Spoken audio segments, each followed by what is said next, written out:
Buongiorno e ben ritrovati con il TG Flash di New Sicilia. Sfruttamento del lavoro e caporalato tra Caltanissette e Agrigento.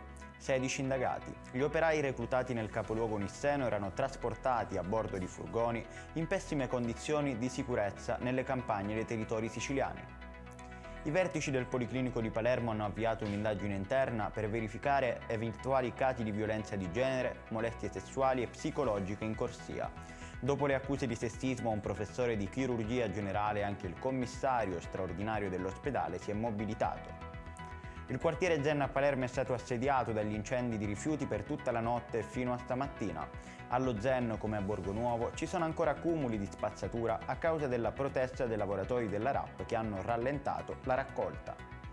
Presso il telefono uno sconosciuto in ospedale ascolta la telefonata. L'uomo minacciava la moglie dicendo le frasi del tipo "ti ammazzo davanti alla scuola".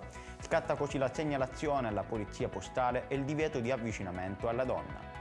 I carabinieri di Bancavilla hanno denunciato 4 giovanissimi responsabili di una violenta rissa scoppiata la scorsa serata nel centro del paese. La scintilla che ha fatto esplodere gli animi sarebbe stata un commento di troppo rivolto da un 17enne di origini straniere a un suo coetaneo. Ed è tutto per questa edizione, il prossimo appuntamento sarà questo pomeriggio alle 19:30.